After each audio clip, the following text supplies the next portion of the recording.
नमस्कार मित्रांनो, आपलं स्वागत आहे किसान कॉर्नर या यूट्यूब चॅनलवर.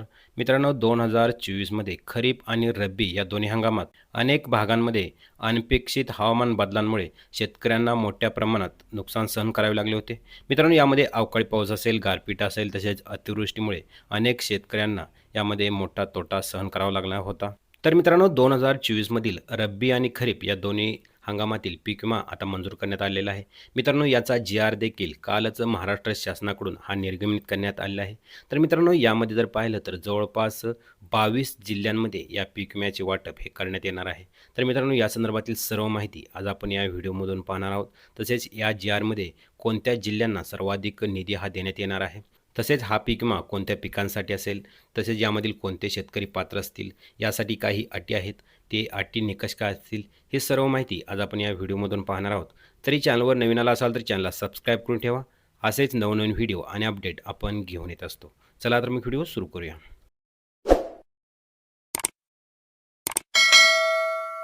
मित्रांनो, 2024 सालामध्ये खरीप आणि रब्बी या दोन्ही हंगामात अनेक भागांमध्ये अनपेक्षित हवामान बदलांमुळे शेतकऱ्यांना मोठ्या प्रमाणात नुकसान सहन करावे लागले होते. मित्रांनो, यामध्ये जर पाहिलं तर अवकाळी पाऊस आहे, गारपीट आणि अतिवृष्टीमुळे अनेक शेतकरी कुटुंबे आर्थिक संकटात सापडली. या परिस्थितीत शेतकऱ्यांना मदत करण्यासाठी महाराष्ट्र शासनाने एक महत्त्वाचा निर्णय घेतलेला आहे. मित्रांनो, दिनांक 21 जुलै 2025 रोजी महसूल आणि वन विभागाकडून एक नवीन शासन निर्णय म्हणजेच जी-आर हा जारी करण्यात आलेला आहे. मित्रांनो, याची लिंक आपल्याला डिस्क्रिप्शन बॉक्समध्ये भेटेल. तिथून आपण हा जी-आर पाहू शकता.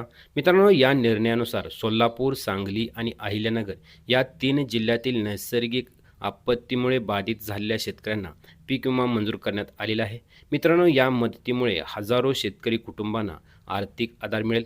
मित्रांनो, यामध्ये जर पाहिलं तर सर्वप्रथम सोलापूर जिल्हा या जिल्ह्यातील बाधित शेतकऱ्यांना मदत ही देण्यात येणार आहे. मे 2024 या कालावधीत सोलापूर जिल्ह्यात झालेल्या अवकाळी पाऊस आणि गारपिटीमुळे मोठ्या प्रमाणात शेतीचे नुकसान झाले होते. या नैसर्गिक आपत्तीमुळे शेती पिके आणि फळपिके या दोन्हीही मोठ्या प्रमाणात नुकसान झाले होते. या आपत्तीमुळे जर पाहिलं तर एकूण 2,748 शेतकरी बाधित झाले होते आणि या सर्व बाधित शेतकऱ्यांना नुकसानीची भरपाई करण्यासाठी शासनाने 4,49,06,000 रुपयांचा निधी हा मंजूर करण्यात आलेला आहे. मित्रांनो, या शेतकऱ्यांना पीक विमा योजनेअंतर्गत त्यांच्या नुकसानीनुसार ही मदत मिळणार आहे. शासनाच्या या निर्णयामुळे सोलापूर जिल्ह्यातील हजारो शेतकरी कुटुंबांना हा दिलासा मिळेल. तसेच या मदतीमुळे शेतकरी पुन्हा उत्पादन क्षेत्रात हे सक्रिय होऊ शकतील. त्यानंतर मित्रांनो, सांगली जिल्हा जर पाहिला तर मित्रांनो, जुलै 2024 आणि ऑक्टोबर 2024 या कालावधीत सांगली जिल्ह्यातील सतत पाऊस आणि पुरांमुळे शेतकऱ्यांचे मोठ्या प्रमाणात नुकसान झाले होते. या नैसर्गिक आपत्तीमुळे सांगली जिल्ह्यातील एकूण 18,336 शेतकऱ्यांना या आपत्तीमुळे 6,413.47 हेक्टर क्षेत्र हे बाधित झाले होते. या मोठ्या नुकसान भरपाईसाठी शासनाकडून 7,29,58,000 रुपयांचा निधी हा मंजूर करण्यात आलेला आहे. मित्रांनो, सांगली जिल्ह्यातील शेतकऱ्यांना झालेली ही हानी सर्वात मोठी होती. तसेच पुरामुळे अनेक शेतकऱ्यांची संपूर्ण पिके नष्ट झाली. या मदतीमुळे त्यांना नवीन पेरणीसाठी आधार मिळेल. तसेच शासनाच्या या निर्णयामुळे सांगली जिल्ह्यातील शेतकरी समुदायाला एक नवी आशा मिळेल. त्यानंतर मित्रांनो, अहिल्यानगर जिल्ह्यातील शेतकऱ्यांनाही जुलै 2024 ते ऑक्टोबर 2024 या कालावधीत सततच्या पावसामुळे मोठ्या प्रमाणात नुकसान झाले होते. या आपत्तीमुळे 1,551 शेतकरी हे बाधित झाले होते आणि त्यांना जर पाहिलं तर 3,485.42 हेक्टर क्षेत्र हे प्रभावित होते. या नुकसानीची भरपाई करण्यासाठी शासनाने 2,05,51,000 रुपयाचा हा निधी मंजूर करण्यात आलेला आहे. मित्रांनो, अहिल्यानगर जिल्ह्यातील शेतकऱ्यांचे नुकसान हे प्रमाणात कमी असले तरी त्यांच्यासाठी हे नुकसान मोठे होते.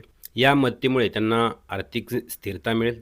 तसेच शासनाच्या या योजनेमुळे अहिल्यानगर जिल्ह्यातील शेतकरी पुन्हा शेतीच्या कामात उत्साहाने सहभागी होतील.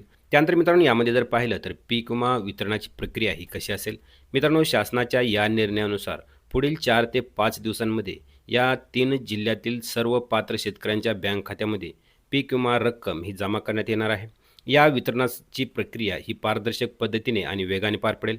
शेतकऱ्यांना यासाठी कोणत्याही कार्यालयात धावपळ करण्याची गरज नाही. या मदतीमुळे शेतकऱ्यांना त्यांच्या नुकसानीनुसार योग्य भरपाई मिळेल. शासनाने या योजनेसाठी एकूण 14,84,15,000 रुपयाचा निधी हा मंजूर करण्यात आलेला आहे.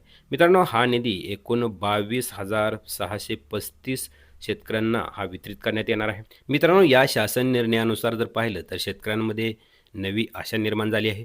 2024 सालामध्ये नैसर्गिक आपत्तीमुळे नुकसान झालेल्या शेतकऱ्यांना आता योग्य मदत मिळेल. या मदतीमुळे शेतकरी पुन्हा शेतीच्या कामात सक्रिय होऊ शकतील. तसेच शासनाच्या या निर्णयामुळे शेतकरी कल्याणाच्या दिशेने एक महत्त्वाचं पाऊल आहे.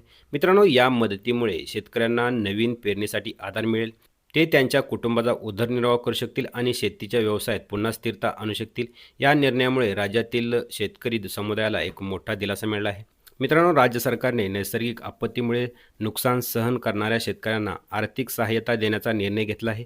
या निर्णयाअंतर्गत मे 2024 आणि जुलै ते ऑक्टोबर 2024 या कालावधीत गारपीट, अवकाळी पाऊस, पूर आणि अतिवृष्टीमुळे पीक नुकसान झालेल्या शेतकऱ्यांना भरपाई देण्यात येणार आहे. मित्रांनो, या महत्त्वाच्या योजनेचा फायदा घेण्यासाठी शेतकऱ्यांनी आवश्यक ती कागदपत्रे तयार ठेवावीत. तसेच दिनांक 21 जुलै 2025 या संदर्भात शासन निर्णय हा प्रसिद्ध करण्यात आलेला आहे. त्यामुळे हजारो शेतकऱ्यांना याचा आर्थिक दिलासा हा मिळणार आहे. तर मित्रांनो, यामध्ये जर पाहिलं तर सोलापूर, सांगली आणि अहिल्यानगर या 3 जिल्ह्यातील शेतकऱ्यांसाठी ही आनंदाची बातमी आहे. मित्रांनो, या 3 जिल्ह्यातील शेतकऱ्यांसाठी लवकरच त्यांच्या खात्यावरती हा पीक विमा जमा करण्यात येणार आहे. तर मित्रांनो, यामध्ये जर पाहिलं तर येत्या 4 ते 5 दिवसांमध्ये या शेतकऱ्यांच्या बँक खात्यावरती हा पीक विमा जमा करण्यात येणार आहे. तर मित्रांनो, ही माहिती कशी वाटली नक्की कमेंट करून सांगा. भेटूया अशाच एका नवीन आणि माहितीपूर्ण व्हिडिओमध्ये. तोपर्यंत जय हिंद, जय महाराष्ट्र.